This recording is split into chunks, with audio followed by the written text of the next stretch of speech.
अगर कोई कहेगा कि चाइना हमारे देश पर कब्जा कर रहा है तो भी आप सरकार का समर्थन करो, हम नहीं करेंगे। हां, अगर पहलगाम में के हमले के बाद पाकिस्तान में घुसकर 72 हुरों के पास भेजना है, पूरा देश सलाम करेगा, सेना के पीछे खड़ा हो जाएगा। तो मैं वही कह रहा हूं कि देश को देश तो मुंबई में वैसे जो आर्थिक नगरी है वहां पे 24 कैरेट हो गए हैं, आपके 24 आए हैं। आप तो अच्छे व्यक्ति हैं, हो गया चुनाव मुंबई का, नगर पालिका का, जैसी करनी वैसी भरनी, सबको समझ में आ गई, बात खत्म हो गई। अब नए सिरे से इनकी करनी खराब थी, वही भरा इन्होंने। सबके लिए मैं कह रहा हूं, तो भाई जनता ने, आप ही के साथ जनता ने निर्णय दिया। अब जो है कि हम एक मजबूत विपक्ष की भूमिका में देश के सामने खड़े होंगे, सब साथ हों, चुनाव के बाद और जो परिस्थितियां हैं देश के साथ, आज बेरोजगारी की, महंगाई की, डॉलर रुपए की, डॉलर रुपए दिख रहे हैं कहां पहुंच गया है, कितनी डंका पीट चल रहा है कि डॉलर को अब छोड़ते ही जा रहा है। इन मुद्दों पर आइए, कांग्रेस पर हम लोग बाद में चर्चा कर लेंगे। अमीश भाई तो चाहते हैं कि हम लोग लड़ते रहे आपस में। नहीं, चुनाव में आप एक दूसरे के सामने लड़ रहे थे, मेरे को क्या बोल रहे हैं? आनंद दुबे और आप चुनाव में एक दूसरे के सामने लड़ रहे थे, मैंने बोला था क्या? ओके, जवाब। उपाध्याय जी, देखिए, आप हमारे दोस्त हैं, इस पैनल में आम आदमी पार्टी भी बैठी है, हम भी बैठे हैं, आप भी बैठे हैं। कहने को तो हम इंडिया गठबंधन हैं, लेकिन आप अपनी आत्मा से पूछिए, क्या आम आदमी पार्टी के साथ आपने अच्छा व्यवहार किया है? क्या हमारी पार्टी के साथ मुंबई में आपने अच्छा व्यवहार किया है? तो आप बड़े ऐसे नहीं बनते, बड़े हुए तो क्या हुए, जैसे पेड़ खजूर, पंछी को छाया नहीं, फल लगी अति दूर। बड़ा बनना है तो बड़े जैसा दिखना पड़ेगा।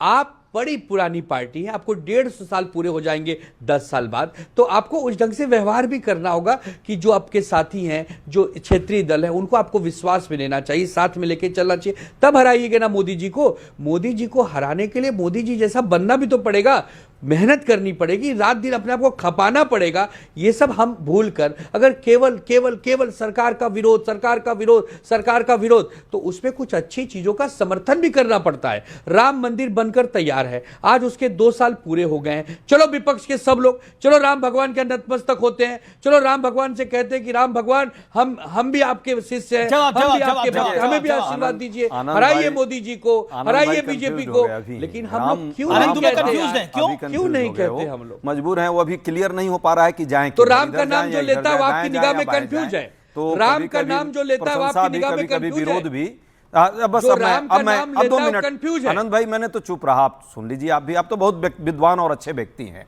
सच है, कांग्रेस पार्टी बड़ी पार्टी है और कांग्रेस पार्टी ने हमेशा बड़ा दिल दिखाया। बड़ा दिल नहीं दिखाता तो जहां वो सरकारों में होती थी वहां भी अपने सहयोगियों को साथ लेकर चलने का काम की। इंडिया गठबंधन की बात है, आपने आम आदमी पार्टी की बात रखी है। दिल्ली के अंदर आम आदमी पार्टी के साथ तो हम लगातार खड़े हैं। मैं एक सवाल पूछता हूं, आनंद दुबे, कांग्रेस यूपी में कब से सरकार में नहीं आई? एक सेकंड, मैं आपको, कांग्रेस यूपी में कब से सरकार में नहीं आई? 40 साल। बिहार में कब से सरकार में नहीं आई? 35 साल। गुजरात में कब से नहीं आई? 35 साल। अब आप दोनों मिलने, आप बोले मैं आनंद दुबे के साथ मिल गया हूं, मैं फैक्ट बोल रहा हूं। एक सेकंड, और लाइव टेस्ट करते हैं, एक लाइव टेस्ट करते हैं।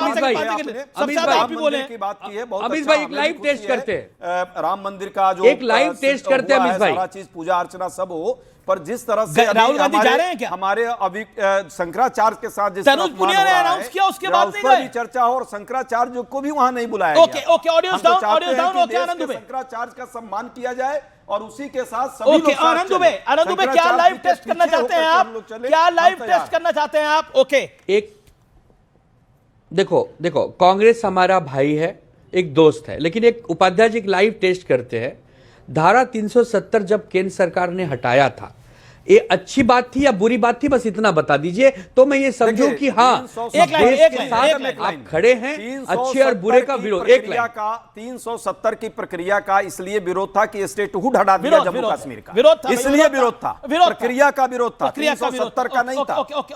आप आज भी वो क्या कश्मीर को राज्य के दर्जे से खत्म कर देना चाहिए था। आपने मेरी भी जगह ले ली है, मेरी भी जगह ले लिया, आनंद दुबे खुद एंकर बन गए। ओके, बोलिए। संविधान का प्रश्न है। अमीश भाई, मैं क्या बोल रहा हूं, मोदी जी से लड़ना है या सरकार से लड़ना है तो बहुत सारे मुद्दे हैं। पगड़ी बांध के हाथ में कुदाल लेने से आप किसान नहीं बनेंगे, किसानों के बीच में घुसकर वहीं रहना होगा, महात्मा गांधी जी जब आए थे भारत में अफ्रीका से, तो गोपाल कृष्ण गोखले जी ने कहा था देश समझना चाहते हो तो पहले देश घूमो, और थर्ड क्लास डब्बे में घूमो, पगड़ी से इनको दिक्कत, थर्ड क्लास डब्बे में घूमो, फोटो खिंचवाने से हम महान नहीं बनेंगे, हमें आपको मिटाना पड़ेगा, हमें अपने अहंकार को मिटाना पड़ेगा, हमें अपने आप को खपाना पड़ेगा, जमीन के आदमी से बात करनी होगी। ये फोटो सेशन करने से हम आगे नहीं बढ़ेंगे। एक दो बार टीआरपी मिल सकती है, लेकिन देश वोट नहीं देगा। देश वोट तब देगा जब आप मुद्दों को लेकर लड़ेंगे। आप भी कहां महात्मा गांधी तक पहुंच गए? महात्मा गांधी ने तो आजादी के बाद बोला था कांग्रेस को ही खत्म कर देना चाहिए, कांग्रेस कोई नहीं होनी चाहिए। महात्मा गांधी ने बोला था भाई। महात्मा गांधी के विचारों को पूरी तरह से मान रहे हैं। महात्मा गांधी ने तो कहा था कि आरएसएस इस देश के लिए जहर है, तो आरएसएस तो अब सत्ता में आ गई। नहीं एक सेकंड, आरएसएस जहर में कहा था। महात्मा गांधी ने तो वर्धा में आरएसएस की तारीफ करी थी, जो मेरा इतिहास कहता है, जो मैंने इतिहास को पढ़ा है। सुधांशु त्रिवेदी के आगे हम इतिहास की बात करें तो अच्छा नहीं लगता। Sudhanshu Trivedi, on a lighter note, Mahatma Gandhi ने इस बात को बोला था कि नहीं बोला था? मैं फराज की वजह से दोबारा एक बारी बात कर लूंगा इस बारे में। देखिए, हम लाइटर नोट नहीं, हम बिल्कुल सीरियस नोट पे कह रहे हैं। हम गांधी नेहरू का बहुत सम्मान करते हैं, दोनों की इच्छाएं भारतीय जनता पार्टी पूरी कर रही है। नेहरू जी ने कहा था अटल बिहारी वाजपेयी जी के लिए कि युवा एक दिन देश का प्रधानमंत्री बनेगा, तो भारतीय जनता पार्टी में अटल जी प्रधानमंत्री बने, नेहरू जी की इच्छा पूर्ण हुई।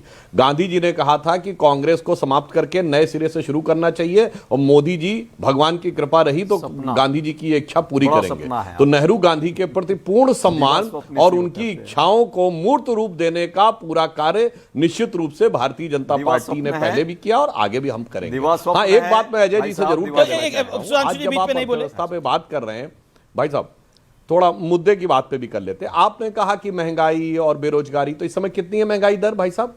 आप ही बता दीजिए। 1.33% के आसपास। महंगाई दर वर्ल्ड वाइड। सुनिए, बेरोजगारी दर कितनी है? 4.4%। आईएमएफ ने जो कहा है, आपके बीच में नहीं बोले, आप आगे अपनी टर्न पे बोलिएगा। फराज की भी वेट कर रहे हैं। आईएमएफ ने यह कहा है कि भारत अगले साल वर्ल्ड का ग्रोथ इंजन बनकर उभरने वाला है। जब आर्थिक विशेषज्ञ यहां बैठी हैं तो बिल्कुल निश्चित रूप से आपको बहुत समझ के बोलना चाहिए। और मैं बताना चाहता हूं, चाइना की, जिसकी बड़ी तारीफ की थी राहुल गांधी जी ने, चाइना की बेरोजगारी दर कितनी है भाई साहब? नवंबर 2025 में 17%। जबकि आपको बात बताता हूं, जनवरी से लेके जुलाई 2024 तक उनकी 17% हुई। उन्होंने 6 महीना देना बंद किया, नए सिरे से उन्होंने जनवरी 2025 से शुरू किया, फिर 17% पे आ गई। जबकि वहां सब कुछ सरकार ने। जी, फराज की वजह सोमनाथ बात के दोनों वेट कर रहे हैं। ये चर्चा भारत जिस परिस्थिति में चल रहा है।